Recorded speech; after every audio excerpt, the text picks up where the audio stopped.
What up, my freaks? RuinusInsight here with part 17 of my Total War Warhammer 3 modded Settra Great King the Imperishable Khemri Kara, the Great King of Nehekara, King of Kings, Opener of the Way, Wielder of the Divine Flame, Punisher of Nomads, the Great Unifier, Commander of the Golden Legion, Sacred of Appearance, Bringer of Light, Father of Souls, no, Father of Hawks, Builder of Cities, Protector of the Two Worlds, Keeper of the Hours, and many, many more. And I started laughing because I started thinking, imagine Settra just, while having his herald or whoever read out his titles before, interacting with whoever, and then, 500 or so titles in, Settra just goes, oh, you made a mistake about 800 titles back or whatever, start over. Just to mess with people. It would be entertaining. Anyway, as we saw last time, Settra got himself another book. We're at 5 out of 8 at this point, with these 3 remaining. Of course, King Wakaf is well on the way to the first book in the Realm of the Sorcerer. And from what we can see here, we own, I'd say, about a third of the entire world's territory ourselves. If we discount the Realms of Chaos, and if we discount the big bodies of water, at any rate, in terms of pure landmass, Nehekara is pretty darn big, plus the Badlands between us and our vassals, which is pretty darn solid. I already have a heck of an empire, but Settra's lust for power is insatiable, and so, and gotta keep doing what we're doing. In terms of what we gotta do this time, looks like it's a brand new turn, but before we start on Settra and moving around, there's probably a couple of things we want to do. First of all, between the episodes, I did go ahead and get a mod, specifically a mod that allows us to recruit a few of the extra units that would otherwise be missing from the roster. Specifically, and most of all, I just wanted the terracotta automatons, which weren't available otherwise. The mod is extremely outdated. It's like, I don't know, updated more than a year ago or something, so it wouldn't work for some of the newer SFO units, but it does seem to work for the older terracotta automatons, and that's what we want in our Ushabti/Construct army. Gotta have Construct infantry with the Construct monstrous infantry, right? Right. Anyway, I wonder if by virtue of that we should replace the artillery pieces with, construct artillery, i.e. bone giants. I'll think about it. I do like the fact that the Screaming Skull catapults apply that anti-missile resistance take cover thing. The Casket of Souls is replaceable, but the thing is, it's kind of difficult to get that thing anywhere, as in we don't have any to spare, really, so we'd have to either get a new army to cart it somewhere or something. I feel like Caskets of Souls need to be adjusted such that if you disband it like this, a new one would come up here, but I don't think that's the way it works. It'll just disappear, and I really don't like that. I feel like the number of caskets, once they've been recruited via ritual, should never decrease, essentially, and yeah. Anyway, the other thing that we need to do is, I believe Katep's ready, is he not? Yes, he is. All right, beautiful. So, Kawataman, you, at least for now, are going to be replaced. We're not going to reset your skill points. Replace your lord with Grand Hierophant Katep, possibly only for a second, depending on what the AI did to his point attribution. So, he has Sun-Scorched Bones, which is fine. Arrows of SF, actually also fine. Canopic Jar Hoarder is fine. Now the AI was stupid in that it didn't get, a Mastery of the Elemental Winds for all Lich Priests. That's lovely. It didn't get too many points in all of this stuff, but otherwise it's not so bad. Wow, plus 40% casualty replenishment rate for Tomb Guard. It's way better than Settra's. He has his own Sandstorm ability. This is actually pretty good. I also notice he doesn't have any faction-wide buffs, does he? A leadership, recruitment for local province, perfect vigor for himself, doesn't matter at all. Melee attack 4. Nehekara Horsemen, Skeleton Horse Archers, Skeleton Chariots, and Skeleton... he buffs Chariots a little. Go figure. We could give him just, 2 Chariots for fun, although it's kind of... I mean, I guess otherwise his army wouldn't be able to chase anything down, but I don't want to do too many chariots. I do like the Lich Lord capacity for the Lich Priests. Yeah, I think we're keeping it. Alright, Katep. Wait, what do we have here? Construction cost minus 5% for all provinces. Ooh. Okay, he does have at least one nice faction-wide buff. Canopic Jars gain post-battle plus 10% armies faction-wide. Not too bad either.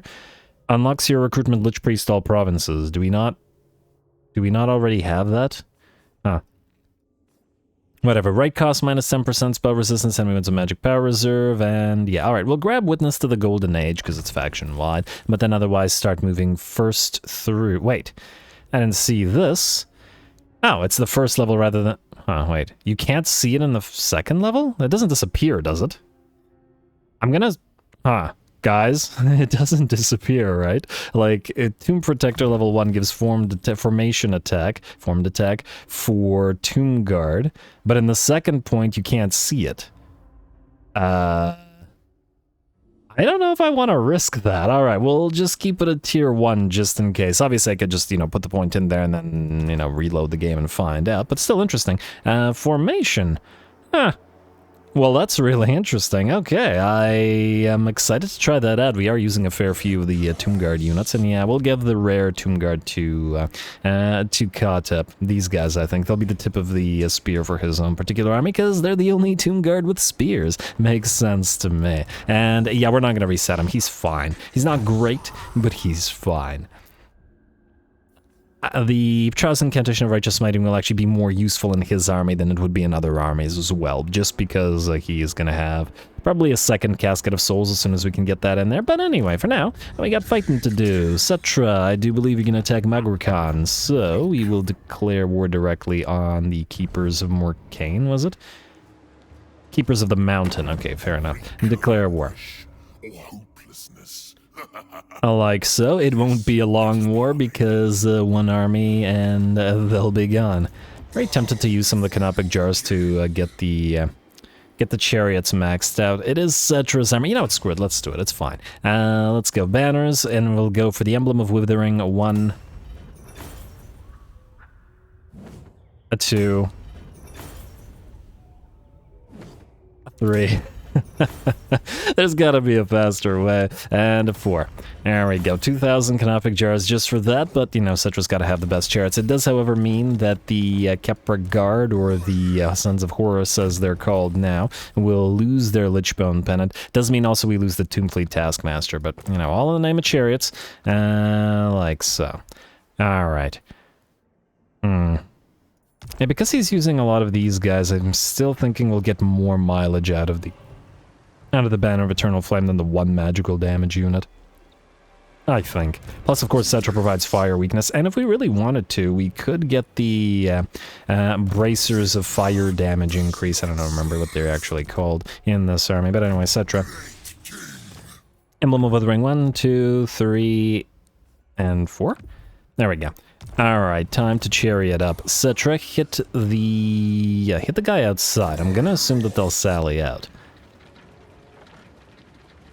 Yes, indeed they will. Pyrrhic victory, you say. Ooh, they got a Terrorgeist and some Hex Wraiths, eh? Well, let's see how they do. 1, 2, 3, and 4. Now, our chariots have 105 armor, 68 armor, sundering melee attack, 50 melee defense, 111 charge bonus, 61 weapon strength. Pretty darn solid. They've truly become heavy chariots. Plus, of course, a glorious charge and devastating flanker. On top of that, resistances could use a little work, but what can you do? Their main issue, once again, is the fact that they have extremely low HP per model, as like 800 HP per, which is quite weak. So, something with a lot of Alpha Strike can easily bring one down. But nonetheless, they're not getting any better than the side wager. Go.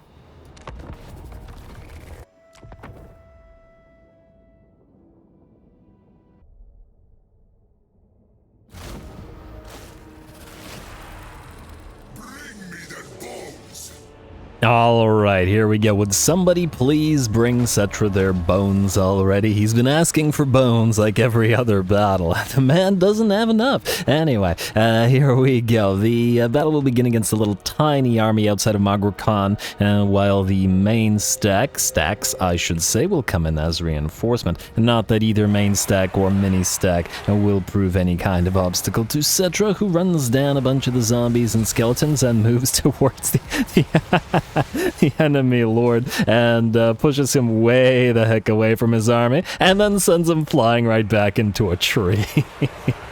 Sometimes I feel Settra is just mocking some of these footlords especially, and he goes flying again. I've kind of lost track of him. Oh, Settra pushed him right towards the Sphinx of Usek, which immediately, of course, lays in with those arm blades of it. Anyway, our chariots have arrived. The zombies and skeletons are pretty much done for, and the vampire lord's not having a particularly good day either, though the enemy reinforcements are on field now as well, and we'll be facing off against them rather soon. Still, gotta work our way through the last remnants of these skeletons and zombies, and they're no threat to the chariots, especially now that they're up to 105 armor, which is pretty darn nice. I like the fact that we effectively made, like, since the game doesn't give us Tomb Guard chariots or heavy chariots or Settra's royal chariots or whatever you want to call them, we just made our own. And that's once again one of the great things about SFO. If you really want to push a weaker unit, you can build around making them quite strong. Helps with the themes and all that. Anyway, oh my lord, those horses tore that poor vampire lord to shreds. And Settra just stood there watching. Anyway, we have got the reinforcements arriving on field. I'm going to speed this up a teensy bit while they get here. Now, it looks like they're actually going to send the bats towards the Sphinx of Usek and the heroes. Okay, I mean, okay. Settra will, of course, peel away and do his own thing. He does have a great buff for his... ooh, there's that Wrath of Petra. But anyway, he does have a great buff for his army and units around him, but he's generally so busy just riding down half of the enemy army himself that he sort of never stands within our own stack to apply it. Not sure whether that's good or bad. It's a +8/+8 melee attack defense, I believe, which is not insignificant, on top of air command dominance, so that's +14 melee attack +8 melee defense, which is a pretty big pile of buffs. Though admittedly, if he stays near the other units, he can still make use of it. Anyway, Settra will continue in his chariot rampage. Obviously can't be stopped by these guys. And we'll periodically move towards the enemy lord just to charge him, do a little bit of damage, and then charge right back through the rest of their forces. In the meantime, the main enemy stack has arrived, smashing into our front lines, and that yellow color scheme they have, and I know like 98% of color schemes work for me, and the yellow color scheme on the undead actually works for me quite a bit as well. It's quite nice. Go figure.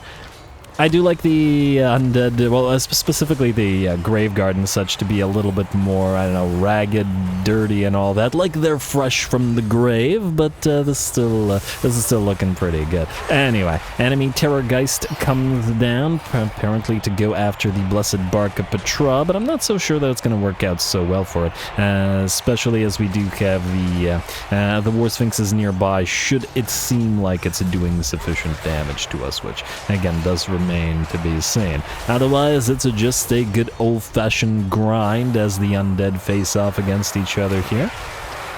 And I'm sure it's going to take a little bit of effort, but well, clearly the enemy has a fair few units, and Karen rates as well to pierce our armor. Though all of that psychology effect from the undead, whether ours or theirs, is obviously rather ineffective against each other.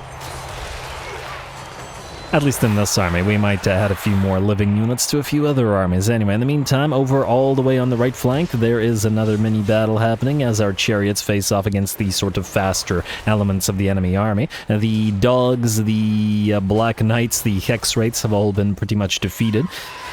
Oh, there's Spirit Ghosts here as well. I believe there were Crypt Ghouls. Settra, of course, popping off one more Wrath of Petra before speeding on out there. That acceleration, the very sudden acceleration that he has, is so great. You gotta love the Wayfarer trait that is given by that Banner of Swiftness. Just the ability to suddenly go from 0 to 100 is just fantastic on chariot lords like this. Anyway, Settra's going to clean up a few more zombies in Graveguard, but it's time to peel away the rest of our units to join the fray against the sort of mob of undead that we've been facing off here in the main line. And without too much trouble, the first of our chariots have arrived and have moved through a few of the enemies, and we may as well just ride down the enemy ranks and keep applying those morale shocks, make them all begin to disintegrate. Since the enemy basically sacrificed all their fast movers to try to deal with Settra and the chariots and the Sphinx and the heroes and whatnot over on the right flank, they effectively had none of those available to them to get around our infantry stack. And thus all they could do is just crash their Graveguard into our Tomb Guard. Granted, generally, I prefer the options for the Graveguard, at least they have great weapons, to the Tomb Guard, and with the, you know, Corpse Carts and Mortis Engines and whatnot, you can probably power up Graveguard fairly considerably bit more than Tomb Guard. However, here, again, as usual, the AI doesn't have access to those support units, and thus its Graveguard stood no chance in a one-on-one against our Tomb Guard. And there we go, the last of the enemies melt away, and with that, the battle for Magraan is ours. On to Nagashizzar.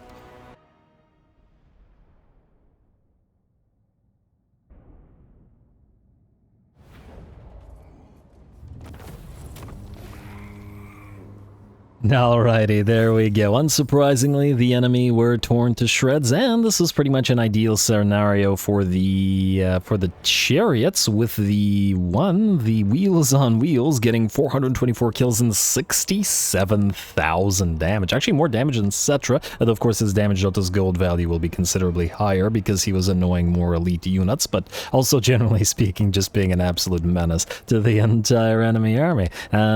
Pretty happy with the chariots' performance in their current state, I got to say. They vastly outdid, well, pretty much all of the other units, and generally speaking. Lovely. We can, I mean, I guess we could take the, well, maybe Endless March is still the better option, just for the additional move speed or range, whatever. Especially since we've let go of the Tomb Fleet Taskmaster, much as I love the extra movement range on the map. Auto-resolve this, probably going to damage us significantly more than the battle did.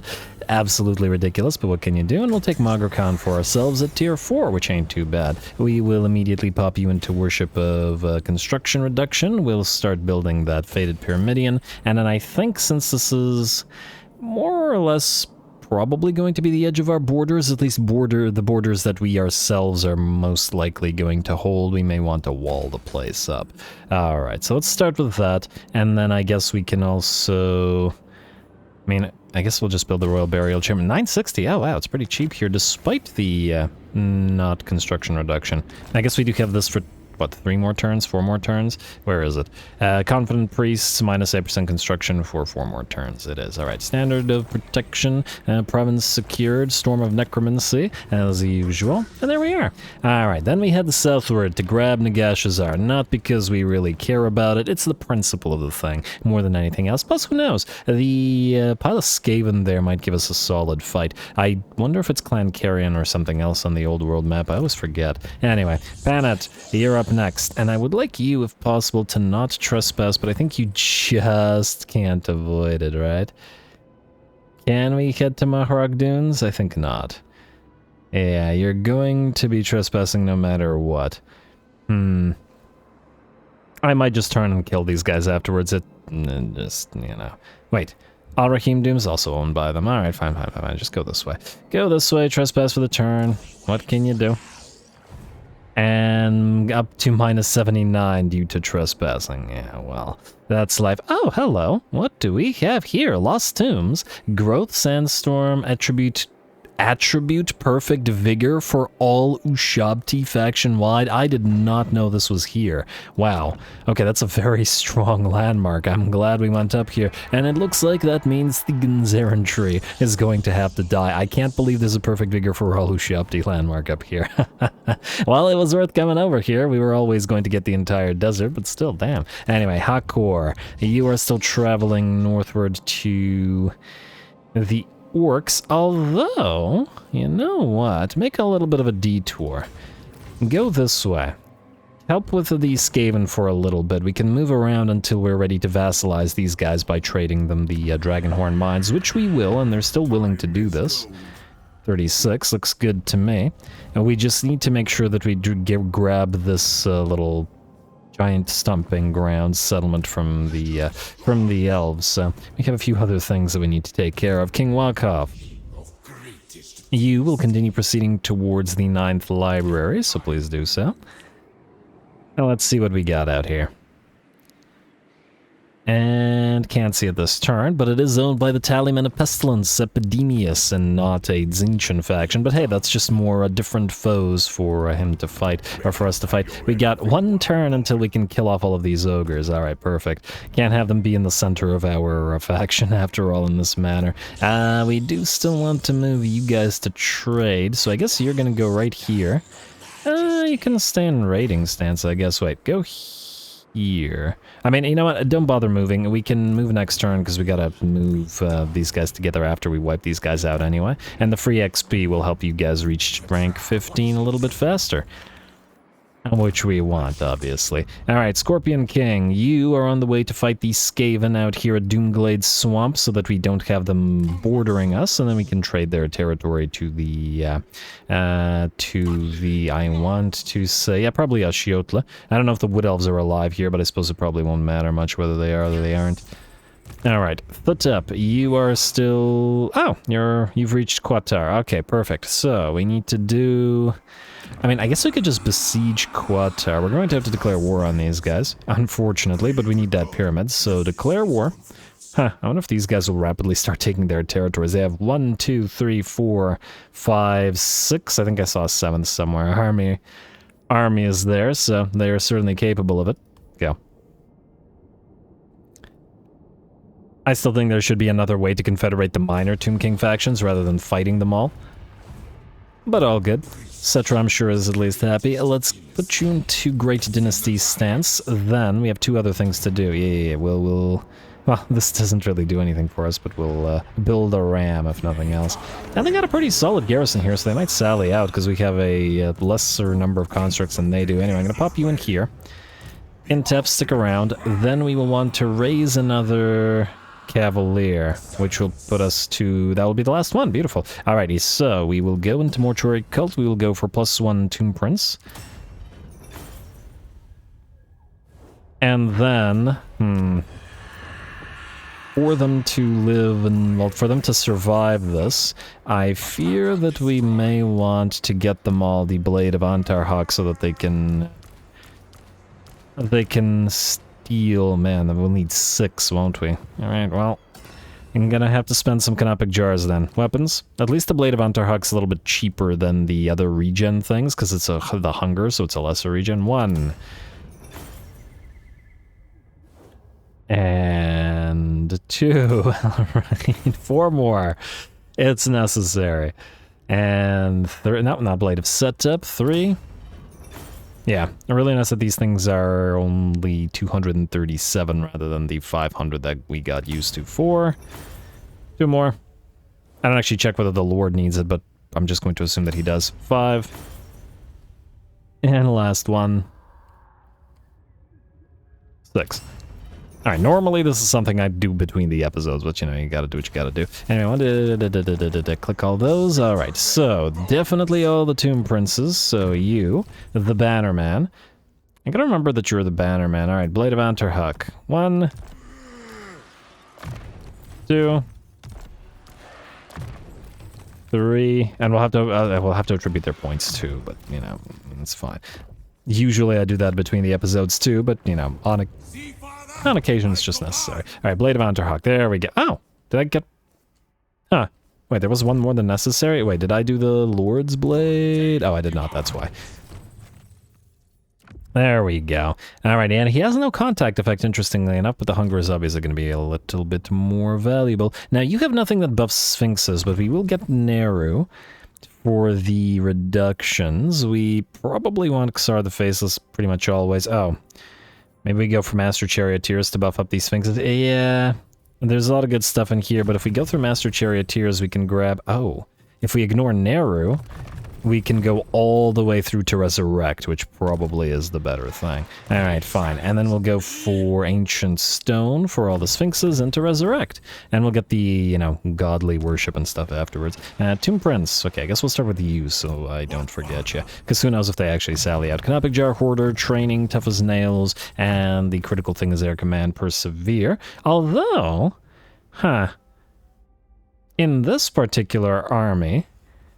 Maybe Air Command Dominance is actually the way to go here, because this is only for losing melee combat. What's the likelihood of the Sphinxes significantly losing melee combat? Especially considering, wait, Lords with Sphinxes, wait, actually, Bannerman, you probably have Air Command Persevere, don't you? Wait, I clicked on the wrong guy. Yo, Temperance. Yeah, you have Air Command Persevere, but you're the Bannerman that separates you from the rest. Khemri and War Sphinxes have low melee attack and high melee defense, so maybe for once we'll go for Air Command Dominance. Alright, so here, we'll go for Infamous Legion, I guess. Let's go 2 and 2, and then we'll figure that out later, and then Air Command Dominance. We got 5 more points, definitely Esteemed Combatant, though funnily enough not so useful on the Sphinxes, but we do want Retinue Trainer for them to rank up a teensy bit faster. And then we'll go, I don't know, Great Orator, whatever. It's fine. Yeah, they'll level. There's other points that we could use, but you know. Alright, training, tough as nails, at least this time we know what we're doing, so it should be reasonably quick. Like so, and into Retinue Trainer. Perfect, that was quick. Alright, probably could have gotten those canopic jars up and running for everybody a little bit earlier, but all good, I hope. Anyway, 1, 2, 1, 2, Air Command Dominance, good, and then the same thing for you. Rotic's already pretty much done, so we keep... Oh. I went for Air Command Persevere on this guy, didn't I? Huh. Maybe I should have gone for Dominance then. We might reset you. Oh, how... You know, you're only going to be wounded for 3 turns. Alright, I'll try to remember, so I'll leave you with this skill point. That'll have to reset you. This guy can keep his, however. Yeah, and go for Over My Dead Body and into Desert Strike fast as you can. Necrotect or Necrotects. You guys have Spring the Trap and Graceful Constructs up and running, so you're pretty much good. I guess we could get you, like, missile resistance. These guys could be targeted by the enemy, who shopped you with Great Bow, Bone Giants, really everything. Worried about losing them like that. Then you. We do want Skullstorm in this army ASAP, so let's max out Nerus, let's go through Evasion, and we'll get Skullstorm when we can, and there we go. Alright, you sit there, we'll hope that they sally out, and if they don't, we'll just attack, I guess. Alright, Rakash, you're fine as you are. Khalida, you are traveling to re-recruit.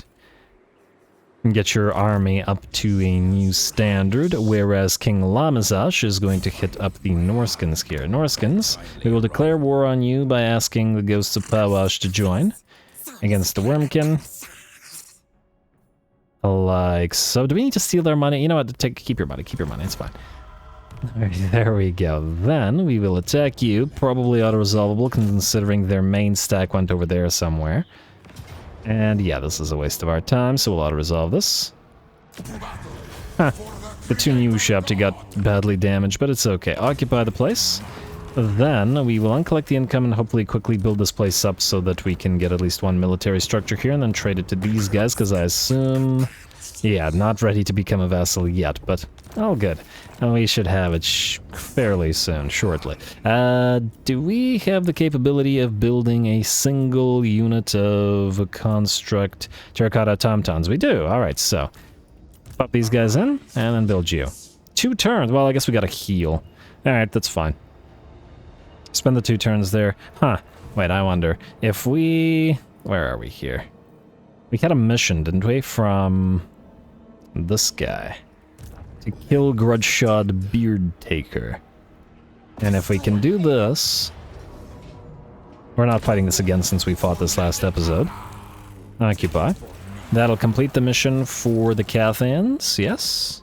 Talisman Protection, Order of Lore Masters, Ally mission. Okay, apparently for like everybody, but yeah, that's what we want. Delete this, and build that, and otherwise, well, I guess we could temporarily build this and this to delete them later, and we do need the Royal Burial Chambers everywhere. But anyway, what I was getting at was, did that give us enough points to build a second Terracotta Automaton? It did exactly. Perfection. Alright.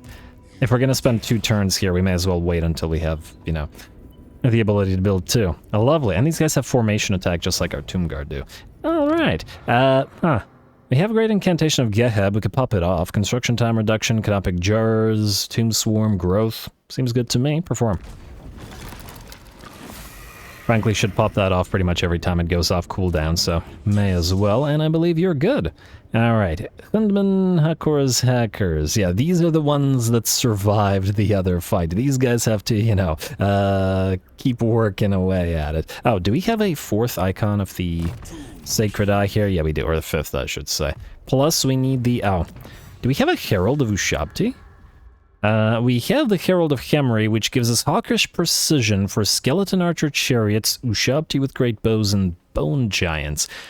And they benefits from a no enemy presence in range. I might actually give this to Khalida. Herald of Joff gives us frenzy and range for Ushabti. Yeah, we'll give the Herald of Joff to you. Alright, so we'll do that next turn after we complete the Priesthood of Asaf, just so we don't have to deal with you. Oh, did I do a Necrotech check? Well, we don't have any new Necrotechs, but yeah, the other... I still don't have that rare one, so oh well. Someday. Anyway, King Settra. You're raiding. Jocht, you're waiting. Seheket, you are kind of in the same position. You're supposed to trade units with this guy and then let him go off in his tomb fleet. I guess we'll have to give him some heroes as well, but I'll think about it. Who is this? Oh, the Katep's heroes have come back, eh? Huh. Do we want to deal with these guys? Wise and Advisor. They're all decent. I might give a couple of them back to Katep. A Divisor would probably be useless to him, although actually, now that I think about it, the extra targeting range for Spirit Leech spam is actually a pretty good choice, specifically on the Lich Priest of Death. Yeah, maybe. Alright, we'll leave that, but who is Prince Temp? I wish I remembered why I got you on field. I think I wanted to use you as a scout. Alright, let's send you this way. Oh, you know what? Maybe we'll send you this way. Keep an eye on what's going on in Xandria, I guess. We need to know in case we, you know, declare war on them soon. You're not allied with Xandria, are you? Well, they're friendly, but you're not allied. And then Prince Scout, of course, is... I mean, probably near to the end of his journey. We've already identified these guys. We identified the Orthodoxy. I guess we could go back and identify Boris Ursus now that I think about it. Might be another option for potential trade agreements in the future. I think. Anyway, I believe that's all we gotta do. I don't think we have any building, or at least none of any significance. You are waiting for this upgrade. Yeah, I think we did the building, which means we're ready to end the turn. So skip. Building upgrade, and then the turn then. Let's see if these guys' main army comes back and attacks you while you're severely damaged. Wow, they will indeed sally out. Maybe surprising, maybe not so surprising, considering they have just as many constructs as we do, plus piles of the Tomb Guard and other such units. The Ushabti with Great Bow are certainly going to be dangerous, especially to the Jet Lions, but maybe we can actually make use of some of that Missile Mirror in this particular fight. Should be, I would think, an interesting one. Go.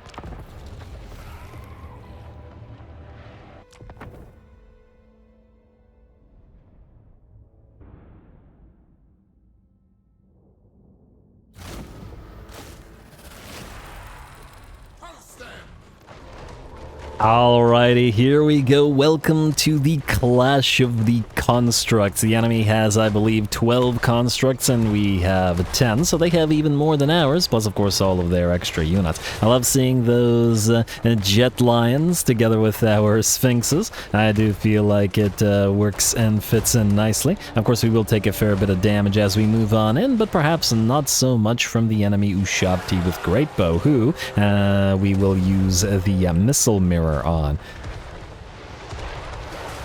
Like so, and then the Ushabti with Great Bow will fire into their own ranks, doing quite a bit of damage. They've done 40% of their damage to themselves. I generally find Missile Mirror kind of garbage against most sort of basic missile infantry, but against Ushabti with Great Bow, it is a very, very nasty ability. It's a solid counter to them just because of how much sheer damage they're able to dish out. Anyway, unfortunately, the constructs and, well, I guess...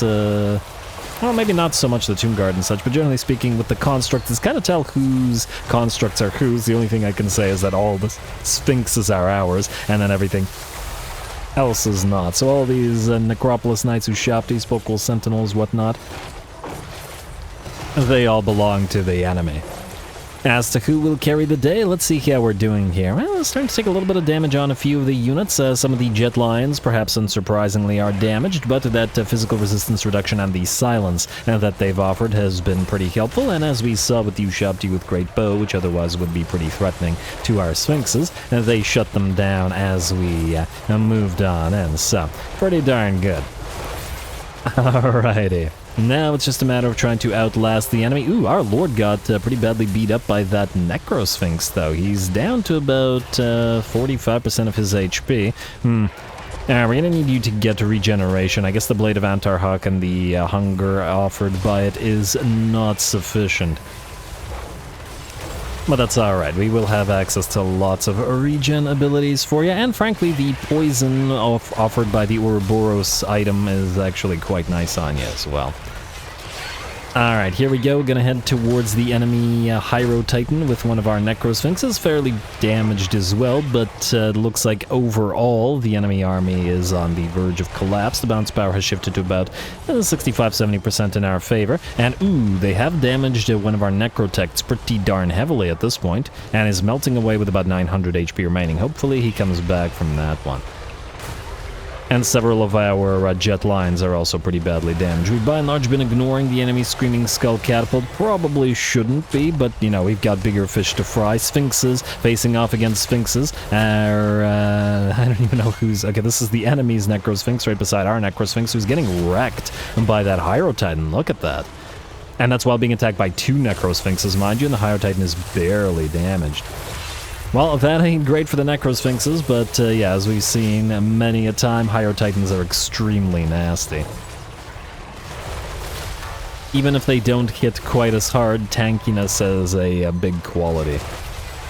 They're a great quality. Anyway, we have brought down the enemy Necrosphinx. I believe the enemy Lord is in bad shape as well, and the Hyro Titan still has about 55% of its HP while being attacked by 4 Sphinxes at once. One of them being a Lord and 2 of them being a Necrosphinx, and this thing is still certainly in the fight. Finally, we're going to pop off another one of those missile mirrors on the Screaming Skull Catapult. Let it launch those skulls at itself while we clean up the rest of the enemy army here. Alright, at the very least, the little fellas fighting below the ranks of the constructs are pretty much done for. Tomb Guard and I think it was mostly Tomb Guard are all melting away. And it looks like the Hyro Titan has at last begun to melt.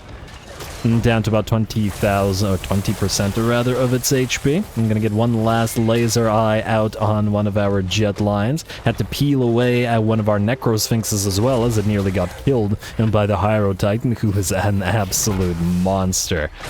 Alright, come on, Sphinxes, tear it down, and there we go at last with the, 2 or 3 Sphinx breaths combined. The Hyro Titan will topple, and the battle is ours. Very nice. The enemy Tomb King construct certainly gave us a run for our money. I'm still not a huge fan of the sort of like-on-like battles, especially with things like constructs or demons, where you can't really tell whose units belong to who. Kind of hard to keep track of what's going on in a battle. But at least in this one, we know that we have all the Sphinxes, and you know, the others, the non-Sphinxes, are the enemies. Anyway, lovely little fight.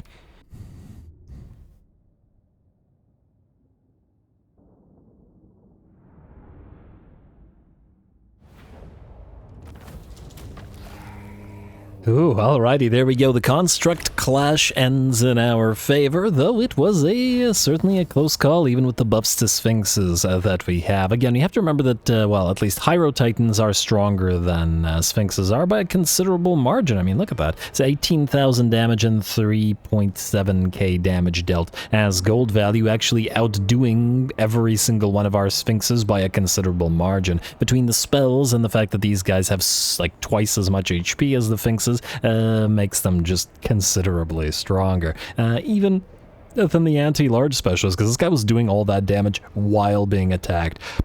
by the 2 anti-large necrosphinxes, plus a tomb prince, and after a little while our lord as well, so be wary of those Hyro Titans. Anyway, of course their big issue is that they're incredibly slow and can't reposition themselves in the way that the sphinxes can, but when battle is engaged and they just have to stand there and soak up damage while dishing it out, it all works out for them. Anyway, a lovely little fight, and we saw the healing work on the jet lines and thus the Cathayan constructs from, well, any of the Cathayan factions that we can vassalize will come in handy. We've also got the Jade Lions that we can build. I don't think we need Terracotta Sentinels because well, it doesn't really do anything for us, but the automatons, yes, I'm actually also thinking that war drums would be useful, and potentially the war compasses as well might be an interesting idea. Anyway, Gleaming Pennant. Do we care about this? Probably not on this army. Disciplined. Yeah, Lord dying is... yeah, let's just not. Occupy. Masters of Innovation destroyed somewhere. Well, that's unfortunate for them. And let's see. Great Incantation of Xar performed. Guardians of the Valley. After we attack them, and there's one of their armies, and I imagine some of them will show up here, but yes, indeed, our newly vassalized Mahrok faction will move southward. That's fine. That actually works for us. I guess there was a good benefit from this. Storm of Necromancy is up. King Thotep will have regenerated to at least a decent degree, and I guess we raise the White Palace so we get Intef to colonize it at tier 3. I mean, I see no other use for it, really. Although, funnily enough, then if we do, we won't be able to heal up. But what can you do? Alright, ready for duty, Esphere, Petraz, Necrotect. Wait. Oh, the useless one that got assassinated. Well, now we have... do we have any use for you? I guess we could move up here. These guys can at least travel very far. Priesthood of SF secured. That means we can go for Herald of Jaff and get that buff for all of our Ushabti. Alrighty, and King Alcazar, you're gonna move up here as well, while, well, head to Drinko Karaz first while healing, and it is Clan Moors up here. Okay, so I guess we'll have to engage in a war. Whoa, what the heck happened to 8 Peaks? Arbal the Undefeated is up here? Interesting. Usually he gets bogged down fighting Imrik and over here, but it's interesting that he headed for 8 Peaks. I guess there's a new challenger for the sort of 8 Peaks bowl that you have on the old world map. Quite an interesting dynamic, I gotta say. Anyway, Thotep, just... I mean, I guess we don't have to necessarily raise the White Palace. We could do the same thing to the Gateway of Eternity. Just so that you remain at full HP, and then we can pop this guy in here. Yeah, let's do that. Alright, pop in here. Close victory. Don't tell me the Auto Resolve doesn't like giant piles of constructs, game. That's obnoxious. Alright, move you on in real quick. And Thotep, were you at rank 15 before? I don't remember. Let's double check. You were not. Bloodline redeemed. Research rate plus 20. Canopic jars per turn plus 2. More casual to your punishment. Trade tariffs and trade resources produced. Armor piercing weapon damage plus 25 and defending for all characters faction wide. And I didn't realize I hadn't saved the points for you. My bad, bud. Oh, that's why you had so many points. Well, you know what? Resurrect was useful in that particular battle. Let's go for the melee attack plus 10 for embedded heroes then. And Virtuous King gives us hero capacity plus 1, so we should be able to get that soon. Out of this, I think we'll go for the trade tariffs first. And get a little bit more income. Alright. Auto-resolve it now. And wow. It obliterated the 2 Necrosphinxes. But kept the Khemri and War Sphinxes more or less intact, eh? I wonder if that means we'll either need another... well, we don't have room. I wanted another mage in here. Alright, I'll keep an eye on this. If the War Sphinxes or the Necrosphinxes keep getting heavily damaged like this, I'll just replace them with more War Sphinxes.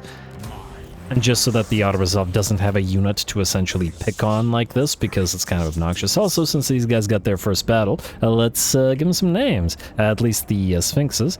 Let's see, you will be Khafri reanimated. Like so. Kitty. Gilded Cat. And how about Anka? There we go. Alright. And, okay, I'm not going to name the Necrosphinxes because I don't know whether we're keeping them. Also, while we're doing that, might as well name a few of the others. Kotep. Wait, did I end up naming any of the... wait. Hyro Titan. Alright, fine. You can be... I'm pretty sure I didn't do this name.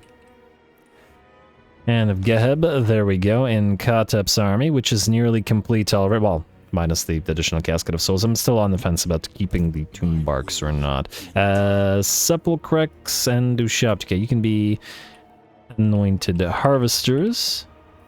And you can be, how about singing... actually, wait. Maybe we should put that into... Well, actually, no. Those other guys need to survive, maybe. On the other hand, they are the sort of... Necrotect-heavy army, so let's name all of these guys. Okay, or at least one of these guys.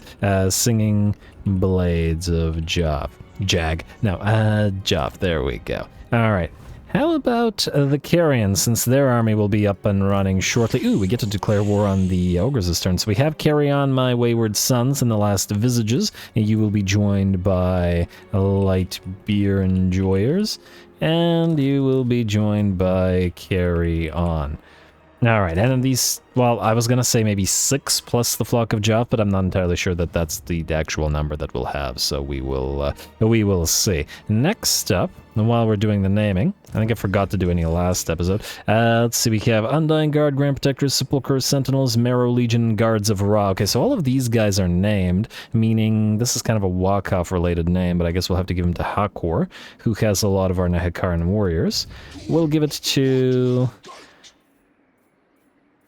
one of the Hawk Legion, there we go. You can be the... what do we have here? Blades of the First. Alrighty. And, oh, actually, so that Wakav also gets a name. Since we don't have a lot of Skeleton Horse Archer names, we will give you one as well, Biting Sands. Actually, while we're here, while I have you, maybe I should have been moving them while naming them. That would have made more sense. What do we have here? Ah, Epidemius is sitting in the 9th library. Isn't that cute? If we go into regular stance, we are, by the looks of it, just short of reaching him. Yeah, unfortunately. Alright. Well, you know what? Entomb Beneath the Sands then, just in case he attacks you. I don't think he will, but we'll see.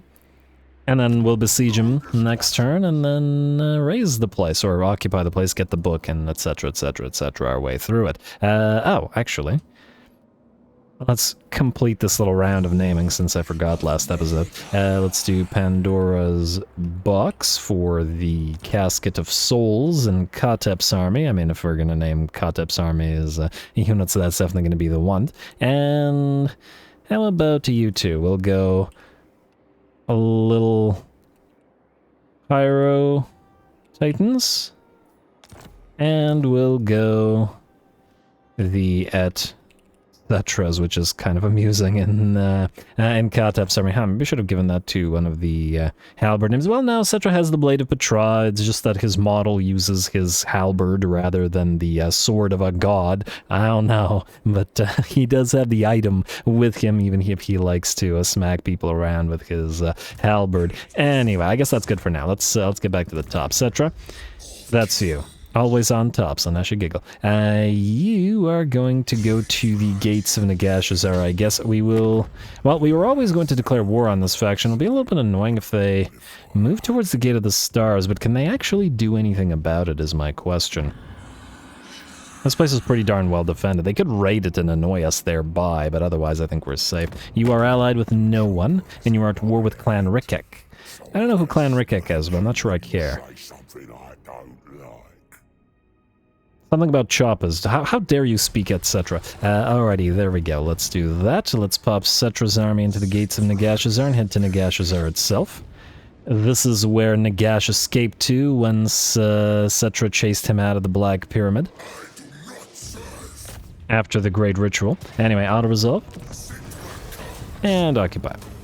Lovely. Potion of Strength and another Storm of Necromancy. Can't have too many Storms of Necromancy, I guess. Keep the Charnel Plaza for the additional movement range, but we will delete the statuary whatever thing here. Next, we should do a mission check. Yes, okay. So the... oh, Agents of the Moon. Yes, okay. This is the important one. Alright, whoa. I see... wait.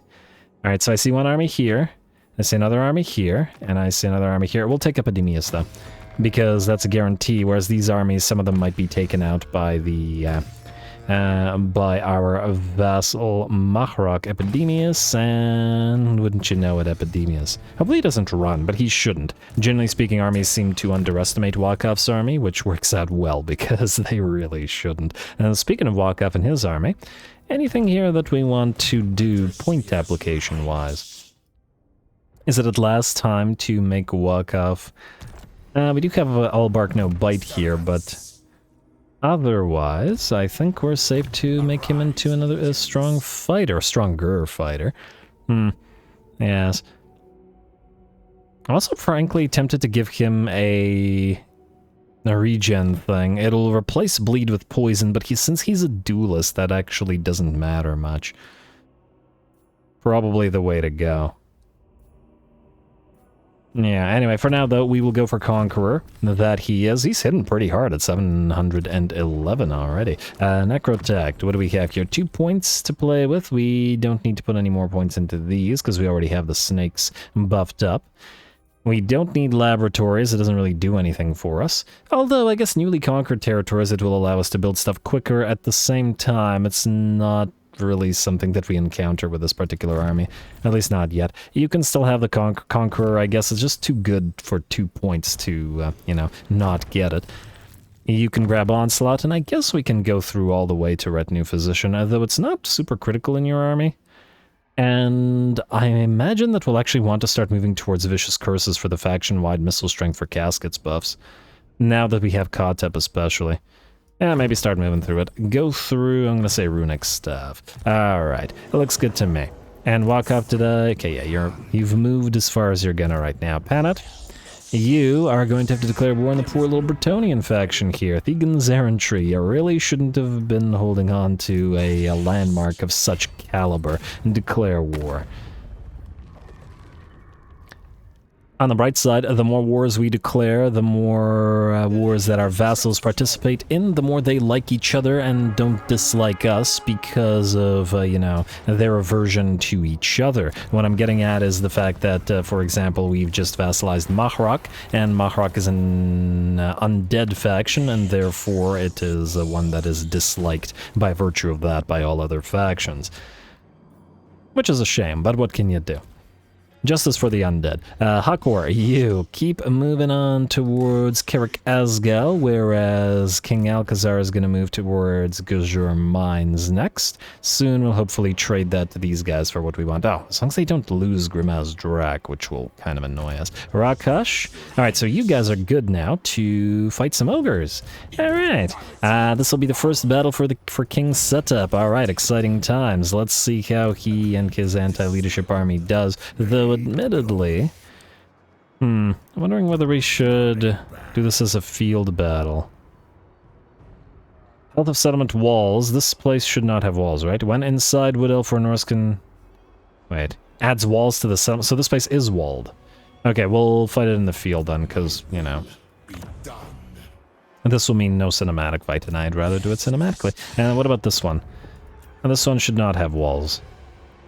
Meaning we can fight you directly with Rakash's army, but Rakash's army isn't in the current state that it should be in, which is kind of annoying, but whatever. We can move you in to reinforce then. You guys are supposed to trade troops to each other anyway, whereas King's setup is on his own, and then Kotep will be good to move up here, trade troops, and then go off and do his own thing, by which I mean probably go up and grab this book, and also land at Sartosa, have some fun over there. Also, how are we doing up here? What are you guys doing? Yeah, these guys are liking us a little bit more now. Oh, you know what I should do? I should trade these settlements. Oh, we can't do it yet, can we? Gotta try to, you know, do the switcheroo. But they're kind of upgrading them, which is going to make it more difficult, but what can you do? Alright, Rakash, you'll fight in a second. We'll get back to you. You... Oh, wait. You're not able to move yet, are you? No. I guess we could just declare war on the Skaven here. Scorpion King. Kill. Wait. Go into Great Dynasty stance, then kill. Wish Idol of Neru wasn't a red territory for us. Are you guys allied with anybody? You are not. You're just at war with Ghost of Pawash. Well, we can make them like us even more by joining this war. 8.8. Oh, that's pretty good. You know what? Wait a turn or two. Just sit here and raid. 373, it's pretty solid. The reason I'm doing this is that we can, if these guys don't want to vassalize just out of Mangrove Port, between the trade agreement worth 16 and between the join the war, which is worth 8.8, might work out a little bit better. And just safer since we want them as another vassal down here. Hold those jungles for us. Anyway, set up, you're going to attack with Rakash in a second, and you guys just sit there until I decide what, if anything, to do with you. Keepers obviously don't need to move. Who's Tutmos again? Oh, it's another one of the Kotep guys. Alright, you guys stay there. Intef, you can then proceed here to act both as a scout and get ready to move into the Gateway of Eternity. And Esphere, I guess Karakazgal's the better option because it's a capital settlement, so we'll move you here. And I see Quiki, who has a really nice defeat rate as well, so gotta keep that in mind, I guess. Prince Temp, continue to act as a scout, and in fact, I'd like you to find where the other Bretonnian army, or armies, are. And yeah, Xandri's really branched out, hasn't it? Good for them, I guess. Another question will be whether we want to ally with the ogres here. Disciples of the Maw. You know what? We don't know if there's more landmarks here. I guess we can ignore them for now, but we can send Prince Temp, who is a scout, also up there to figure that out. Anyway, let's do that ogre fighting, shall we? Set up, you will besiege then. We'll just declare war on these guys straight up. Go into Great Dynasty stance, so I guess you can apply a few points there. We are ignoring slaves for the Necropolis because this gives us nothing particularly useful and is in negative diplomatic relations with all factions, which ain't so great. You have Sekhmets. Let's max that out because you're going to be our Skullstorm guy. And out of this, I'm going to say grab Earthing as well. What about the Necrotect? Okay, now this army has Ushabti and Hyro Titans, which we can still buff, so let's go through this. And are you guys going to be on foot or on chariot? This is going to be a relatively slow-moving army, so I think you'll both be on foot then. So let's take you off the chariots, make you a teensy bit tankier by virtue of that. And then we'll see. Admittedly, if we spend the time microing you considerably more, you could actually be fairly useful on the chariots, but you're here to blood roar together with the other units, and... on the other hand... smashing into the back of the enemy lines will be another morale shock, which also has potential. There is that. Well, either way, we want to empower the Titans, and then whatever the Ushabti thing is called, strengthened incantations, so 1 and 1. And then you can do sort of the same thing. Loving Creator. Did I miss out on something? Oh, I guess we could go for Greater Bone Sculpture or Master Bone Sculpture, but whatever. Empower the Titans and Strengthened Incantations. Like so. Alright. What about the Lich Priest of Death that we have in here? You are mostly here to spam Spirit Leech, and... I mean, I guess we could grab a Fate of Biuna, which will still be useful to us. Arcane Conduit is also a decent option, but Spirit Leech maxed out is probably the key thing, the critical thing we have. Anyway, declare war. Hopefully nobody comes down here. Oh, watch these guys come down here and take this territory from us. Okay, we gotta conquer this quick. I might even have to send Kotep over there so that the lizards don't take it from us. Not that we really care, it's just that we can't have these guys sitting here. Anyway, I want these guys to sally out since... Wait, this isn't a walled... it isn't a walled settlement. Why did you lie to me, game? This implied that this would be walled. Adds walls to the settlement. Huh. I don't know. Whatever. And then you're gonna do the same thing right here, but we will... Yeah, let's fight that one, because we gotta apply the skill points to these guys first, so it is what it is. Oh, we can also trade troops if we wanted to. I might be too lazy to do so, though. Let's have King set up attack first. The preview says that it isn't walled, so I guess we're just gonna attack, and we can't build siege equipment. Go, go, go.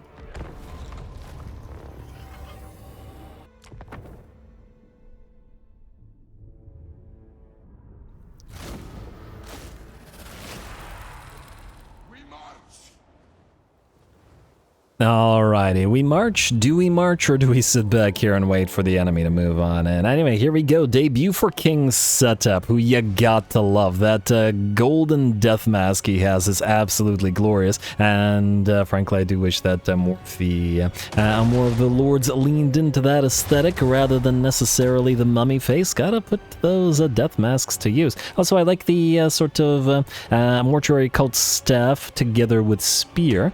Nice sort of a set of weapons he has. Also, if you zoom in really, really close, you can see his skeleton face just beneath the mask there. There he is. Kind of hard to get it where you want it. Slaneshi giggle, but anyway. The enemy are going to be approaching us, and they do outnumber us, so we have no choice but to sort of sit and wait for them to come to us. Though, against certain enemy units here that are going to be critical to be destroyed, i.e. the man-eaters with ogre pistols, lead belchers, basically anything that can deliver significant alpha strike damage, that may not be a bad thing. We'll want to deliver as much damage to them as we can with our Screaming Skull catapults while they're on the approach.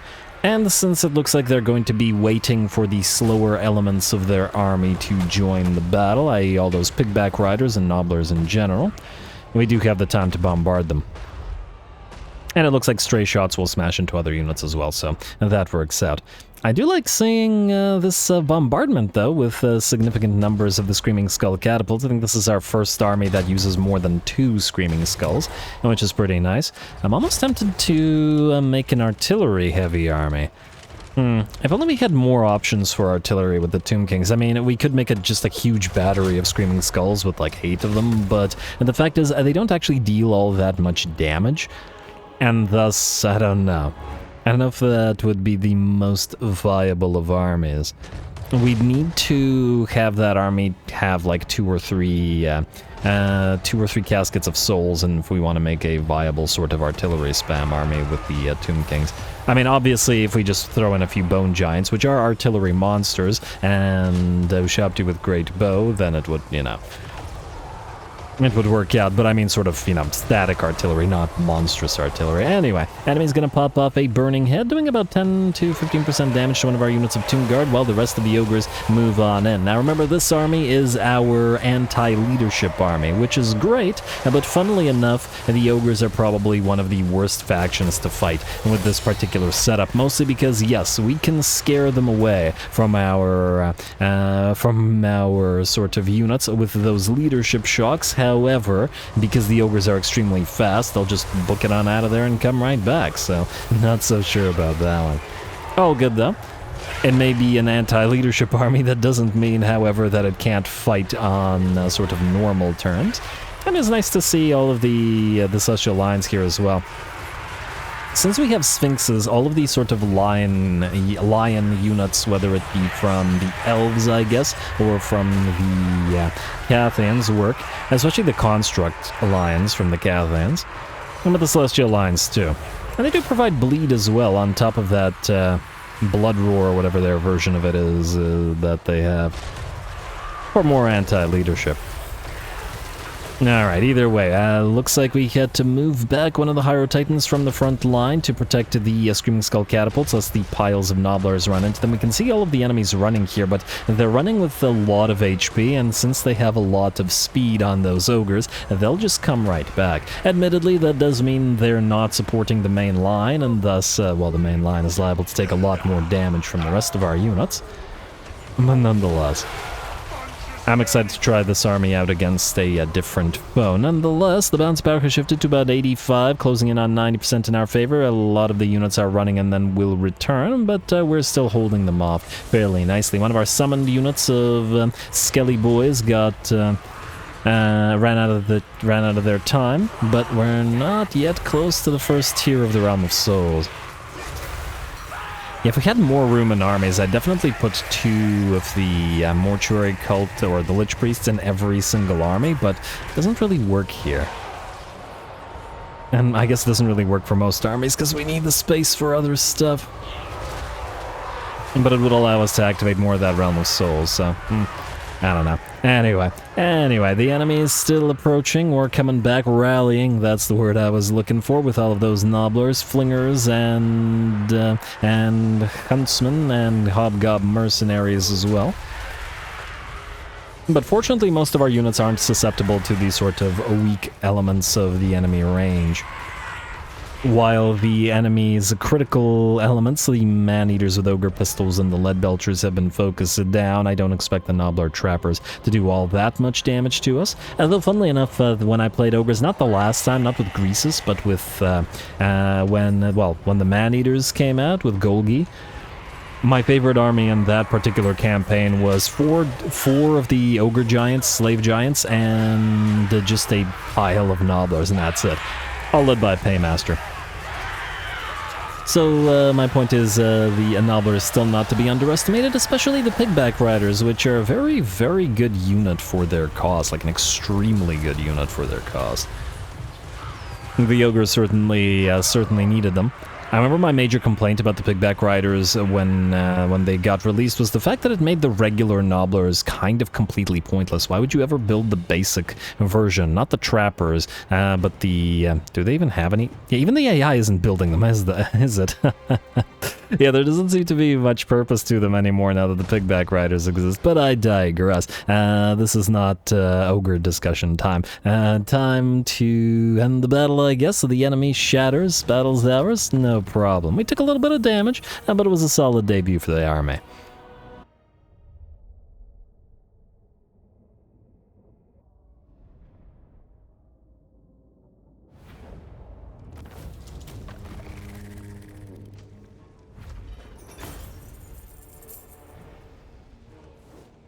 Alright, there we go. A lovely little fight for this army to cut its teeth on, especially once again considering the fact that the ogres are probably one of the worst options for this particular army to fight, as they're a speedy army, so we can't take too much advantage of the fact that we cause the massive leadership reductions here. That said, the Screaming Skull Catapults, the Ushabti all certainly got the chance to shine here. The Hyro Titans managed to, you know, anchor the line. The Tomb Guard held, but yeah, Screaming Skull Catapults definitely were super useful as the enemy kept running away too fast for the slower elements of our army to catch. Unfortunately, both the Celestial Lines got pretty badly beat up, but being fired upon by all of the enemy tons of range units, the Noblard Trappers and Flingers, as well as the Man-Eaters with Ogre Pistols, does make sense. So, yeah, alright. And a solid 30,000 damage on King Setup. Occupy the place.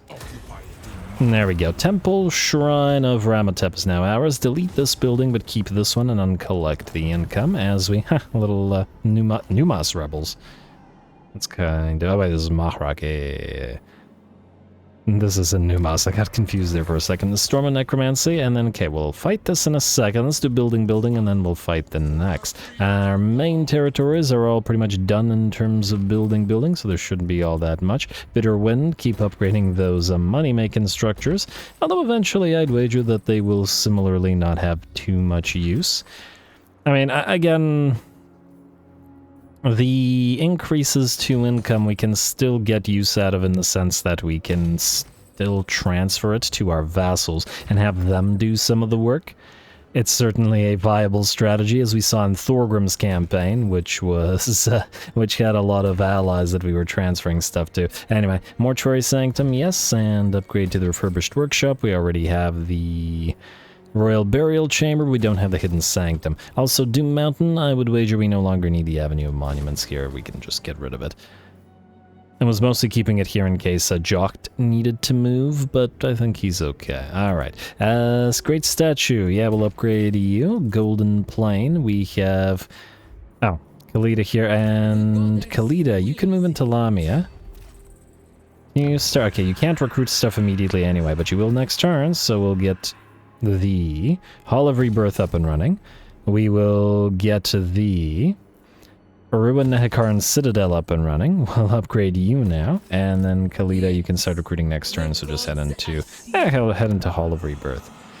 And that means we can get rid of the Avenues of Monuments now and actually start building the place.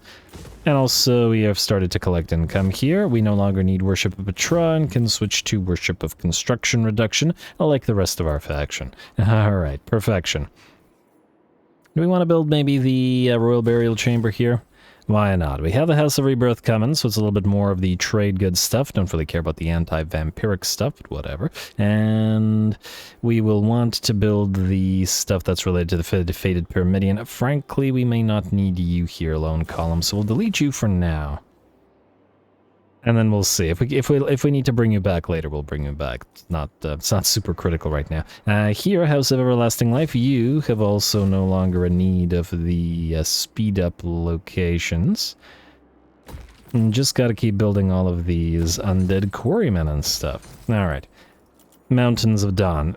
Well, get the tier 5 undead fleet port. I still haven't decided whether we'll just transfer this to our Cathan friends, but if only we could get allegiance by transferring them territory, I would then definitely transfer more of it, but in its current state, not so much. Alright, keep building. I don't know why I went for this one, but I guess it doesn't really matter. And we'll ignore Mountains of Dawn. I'm almost tempted to just build these so I don't have to look at them every turn. And just upgrade the basic ones there, and if we end up trading this should all be military provinces. Build a Scorpion thing, and I don't know, maybe the Damaged Hero Titan statue? Go for it, why not? Alright. And then we don't have to, you know, figure out what we have to do with this every single turn. Restored Tomb for you, definitely the Royal Burial Chamber, and this place will want a treasure tomb, which it has. Next up, obviously, the Hidden Sanctum, since we're building those everywhere. City of Dust. You were to be possibly traded for the vassalization of these guys, and I still haven't decided upon it. They don't like us very much. And it's at minus 170, so that's not happening. This will go to minus 71, but I fear that it might not be enough, and we might have to turn and kill them all, which, you know, it's fine. Just out of curiosity. Minus 63, it's not so bad, but it's not quite there yet. If we transfer them another settlement, we might make it work, but ooh, wine. Yes, okay. It's one of the ones we don't have, but anyway. We'll ignore this for now. This we will not, however. Keep on building. There is also the osmosis, as in the sort of adjacency vampiric corruption that we have to deal with, so... Anyway, Krad Toman and Dringo Karaz. In theory, we'll want to be able to move up here faster, so we can keep the funerary district for now. Dringo Karaz, build up the desert lookout, deleted this building, however. Here, are we far enough away in Krad Toman to not need the defenses? I'm not entirely sure. I mean, go without the defenses for now, but we'll figure it out. Go for the Fated Pyramidion for obvious reasons, and otherwise we can ignore the rest. Sour Crags. Oh, you can collect my... Oh. You will eventually be able to collect income. How long? We only have 2 more turns of the, you know, unhappy populace, so we can start collecting income now, why not? Oh, it is a yellow territory, which is, I guess, why that's not great. But in those, I suppose, we could eventually just switch to the Worship of Asa for the public order, and that'll fix it. We'll see what it looks like after the unhappy populace goes away. Anyway, Shaded Way, we can ignore Devil's Backbone. You are still being built, so we'll keep on building it, go figure. Public order still needs more, well, public order, so we'll do that. And Desolation of Nagash. What do we have here? Yes, definitely to the Grave Port. We can keep for 1 turn the Avenue of whatever, so that Settra can move. Oh, actually no, he's not in here anymore, so we don't need this anymore. We do need salt, though. Crumbling Temple? Yes. And go for the sandstone walls here. We here can eventually build the... Wait. Oh, we already constructed the Royal Burial Chamber. Alright, we can ignore it then. Manbloodhorn. Dragonhorn Mines, yes, we will trade you eventually. Now, we are... actually, we're not going to go through diplomacy. Wait, actually, we should do a Zinch check. Zinch, where are you? We should be at war with everybody. ST, that's Slaanesh, that's Southern Realms, Empire, Zinch. Alright, yeah, we're at war with all of them. And might as well do a Necrotech check while we're at it. We have the Cavalier, we have another Genius Architect. Oh, I was going to put you somewhere, but I no longer remember where. Might as well get the new Cavalier up and running, though. For King Thotep. Cavalier. Wait, would it be faster to... I don't know. Go here. Wait. 1, 2, 3, 4... Oh. 5. Okay, wait, no, we have the right amount. You have to reset one of them, but I guess it's not advantageous to do it right now. On the other hand, maybe it should. Wait, so just to triple check. You are in Air Command Dominance, and then you, Prince Anlishan, you were the one that's in Air Command Persevere, and you shouldn't be. So let's quickly reset your skill points, and we'll bring you back to match the rest. What? Alrighty. Looks good to me. Although, funnily enough, in that particular battle, they probably could have used the Air Command Dominance. Or Air Command Persevere. Again, I'm confused between the two, but anyway, the rest of that looks good to me, so we gotta fight more ogres. That's you, King Rakash. We will... Oh, you reach rank 15. Hello, Plunderer of the East. Speed plus 5% for all armies, faction-wide. That alone's super worth it. Income from all buildings, all regions, faction-wide. Why the heck not? We've been saving points, so we'll go for weapon strength plus 20 as well. And magic item drop chance income from post-battle loot, casualty replenishment rate, enemy speed reduction, heroic killing blow, bonus versus large, headhunter for you, income from sacking settlements. Don't really care about that, but all good. Here, we can also go for... So if you're going to have Carrion and Tomb Barks, you are going to want to get Disciple of Walatp and Petra the Great Father, because they're chariots. Anything else significant? Star of the Faceless will always be useful because of the movement range it offers, but for this particular battle, maybe we'll go for the ward save instead. Alright. Lich Priest of Nehekara. Disciple of Osirian, most definitely. And you are in this army... Maybe to say, I wish we could get you like a Tomb Bark mount or a Carrion mount or something, so that we, yeah, no. We could get with the whole Tomb Fleet thing that we're doing with you, but oh well, all good. Huh, wait, you have Custodian with the Potion of Healing, eh? Well, keep it for now. Anyway, Restless Dead, Jeff's Incantation of Cursed Blades, and Neru's Incantation of Protection are the main things, and then obviously Skullstorm all the way through to Arcane Conduit. We've been doing Keeper of Lore, and I think that's still probably pretty critical, not even so much for the research rate, but for the Winds of Magic Power Reserve. Alright, looks good to me. And then you are rank 14, so hopefully this will just level us up to where we need to be. And you can come in as a reinforcement, so away we go. Fight battle.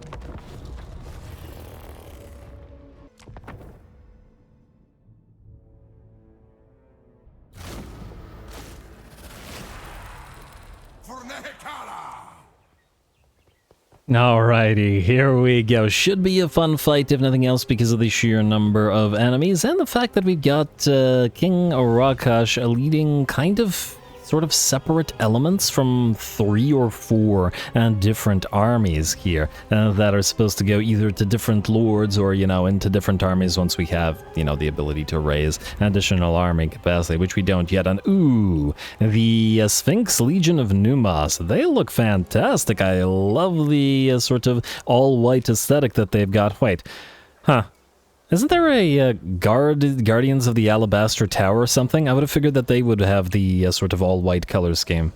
But yeah, the Sphinx Legion look absolutely magnificent. They will act as a lovely focal point / tip of the spear for Mr. Katep once we transfer them to his army.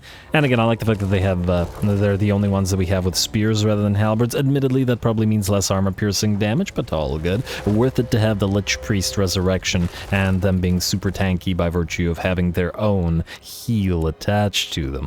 Anyway, we've got the, Carrion and stuff moving onto the field in a few seconds, and the enemy reinforcements as well. But since we're going to have to wait for our units to move on in, we're going to take a few pot shots with our single unit of Ushapti with Great Bow at the enemy, specifically trying to reduce the health of the, I believe it was the Lead Belchers, or the Man-Eaters with Ogre Pistols. Again, similar to the last fight against the Ogres, had got to reduce the enemy's Alpha Strike capabilities, as those are the units that are going to be extremely dangerous to our construct units. Anything that can bring them down in a single volley, essentially, before they can get, you know, heals and whatnot. Alright, as opposed to the trickle damage from the Gabo or the Nobblers and stuff that we don't really care about. Anyway, Man-Eaters with Ogre Pistols have lost about 10% of their HP. Not much, admittedly, but, you know, it's a random little single unit of Ushapti with Great Bow, which has also not been, buffed up or built for. It's just kind of here. And in part at least, we're here to use them to annoy the enemy to move towards us, and we have done so. That will put them in range of our Screaming Skulls, and it looks like our Carrion have arrived. One of the 3 or 4 armies here is going to be the Tomb Fleet, which is the piles of the Tomb Barks, which float on Carrion with the Carrion themselves. I think it'll be a really nice conceptual army, right? Because I was wondering where we'd be putting the Carrion throughout the campaign. Obviously, we had to have a Carrion-centric army, and, you know, I think this will work best. As to whether it'll actually be a, particularly functional army, that remains to be seen, but, well, I guess we'll just have to wait and see. Anyway, gonna move our Lich Priest and Hekar forward, pop off a single, I believe, non-overcast Skullstorm, just to annoy a few units, maybe force them back, slow them down. Obviously, the Ogres aren't going to be particularly susceptible to the Skullstorm, though funnily enough, Leadbelchers, we've seen before, I think, take damage from it. Not as much as the super fragile Flamers of Tzeentch, but Leadbelchers are fairly fragile as well. I was about to say only 14,000 HP, but, that's the same amount of HP as our Tomb Guard, which is our only tanky infantry. Anyway, since the enemy is moving towards us, it's time for us to move out as well. We're going to start all the way on the left flank, as we typically do with the fast movers, specifically my beloved Spokal Stalkers, which will start in a little bit of a shootout to gun down the Man-Eaters with Ogre Pistols. We both have very high Alpha Strike damage. I'm not entirely sure whether it's better to engage in a shootout like this, or rather than just directly charge the Man-Eaters and apply those anti-large halberds, but it looks like the 2 are beating the Ogre Pistols in pure damage right now, so should be okay. Otherwise, we have closed the distance with our other fast movers. Sphinx is moving out towards the enemy lord and actually knocking him to the ground. The snakes charge forth, the boats come on in, and the Carrion float overhead. Gotta admit, it's a pretty epic-looking cinematic fight. Again, considering its disparate elements from a bunch of different forces, we got a lot of variety in the sheer number of units here. The Carrion have come down where possible to help out, but Carrion have atrocious leadership, take a little bit of damage and start melting away. And this here, they're just fighting Nobbler Trappers and are kind of in trouble, despite the fact that they have help of the Necropolis Knights, so we gotta be really careful. Similar here. The Light Beer Enjoyers getting the support from the Tomb Bark and a little bit of help from a Sphinx Legion, but also, gonna have to back away rather soon. And I'm obviously not sending them against Ogres, just the Nobblers where possible, and ideally Flingers, not even any of the Nobblers that are much more likely to fight back. But I'm still interested to see what degree we can build the Carrion up to. Obviously, we don't have the buffs for them yet, so they are the sort of weakest that they're liable to be, which is pretty darn weak. Alrighty, otherwise though, the balance power is at about 90% in our favor, all of our units working very nicely together, though the battle turned out to be a very distributed one all over the battlefield, a dozen mini skirmishes, but I'd wager we're winning most, if not all of them. Tying up the enemy Ogre Pistols here with our Necropolis Knights to make sure that they can't fire on the support units. We've seen time and again how the enemy loves to fire on those Tomb Barks, so it's best to make sure that the enemy cannot do so.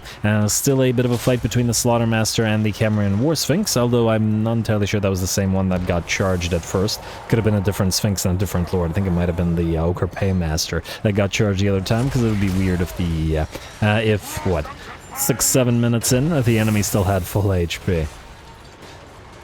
On the bright side, very, very few of the other enemy units do have full HP. The Sphinx Legion of Numas continues to advance, and otherwise the battle is going very much in our favor. The bounce power is at about 95% in our favor, and just a sliver left. I see the leadership of the enemy dropping, and it looks like within seconds the last of the enemy units will shatter, and the battle will be ours. There we go. Alrighty, I think one of the units of Carrion died. All of them got down to about, 50%-ish of their HP, and admittedly they didn't do all that much damage, but, well, they're not in their appropriate army yet, so we'll see what we can do with them once we build around them. Anyway, a lovely little fight for these guys, but it's time to split off and into your own proper forces.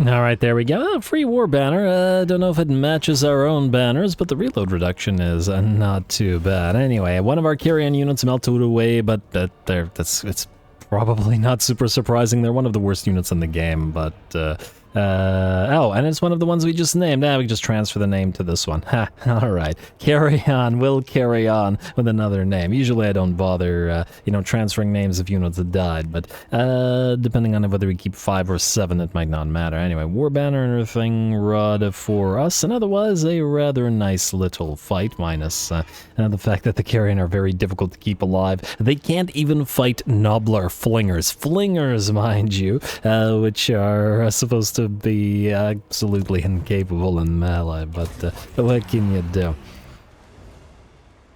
Gotta have them as support for our tomb fleet, because, well, they can fly over the water in theory. Yeah, you can just be carrying to carry on. Alright, and then we'll transfer units and other such stuff afterwards, and by afterwards I mean next turn, because I believe we're done with this turn, yes? Or at the very least, I don't remember if there was anything else that we have to do, so I assume that we are. You. I'm going to assume that those are your only armies. I hope you don't have one at the Lost Ruins, but otherwise we'll just push Kata northward to deal with it. Almost tempted to cancel the 2 Tomb Guard to do it, but for now we'll deal with it. I would like to give you a temporary Tomb Fleet Taskmaster, just so that you can travel there a little bit faster, and a Priest of Petra as well. Eventually to be replaced by banners, but, for now we're good. Alright, skip. Commandment available, not skip, and we will finally be able to get the Worship of Construction Reduction in Numas, wherein we will hold off on upgrading the Mausoleum, because we will want to upgrade Numas itself, so we'll just go for the Mortuary House first. Until the place is at tier 5. Alright, now we can end the turn.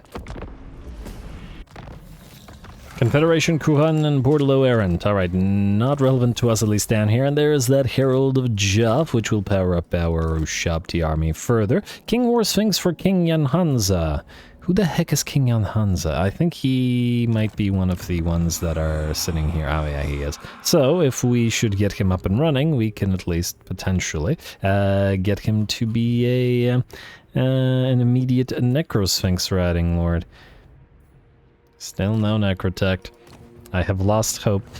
What can you do? Ooh, hello. These guys have actually come in with an army. As to whether it's an army worth fighting, that remains to be seen. And did I build the Pyramid of King Far? I did, or did we keep it? This gives us the Bright Shields, which, frankly, I don't really care about, but they're, well, they'll go into some army, I'm sure. How many of them can we build, out of curiosity? Please tell me it's 6 and not 4. It is 6, okay. Alright, we'll pop them into some army. I haven't decided as yet. They're just slightly stronger skeleton warriors by virtue of being, axes instead of swords, and thus having some armor piercing, but they're still, generally speaking, going to be pretty inferior to Tomb Guard. Half their armor is significantly less, even melee attack and melee defense. They're both tier 2, interestingly enough. But I don't really see the value of a Legion unit like this. And interesting enough, let's see, they have 20 armor-piercing damage, which is very slightly stronger than the Tomb Guard, but they're at 17 armor-piercing damage on top of having greater regular damage, so the Tomb Guard do more damage, too. I wish that we had some kind of way to significantly buff Legion units even further, you know what I mean? To make the weaker ones a little bit more worth our time. Yeah, these guys are in trouble. I wonder if all these territories will fall.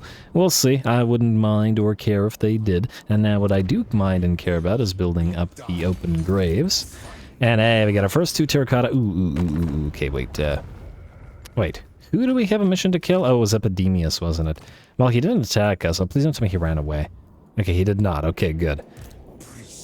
That'll mean we should be able to fight him, as he will sally out and attack us next turn together with that garrison, thanks to that valiant defeat and casualties high. So we'll be getting this particular book next episode. And I do mean next episode, because with that, folks, we're out of time, and I'm going to call this particular episode here. And, ooh, wait.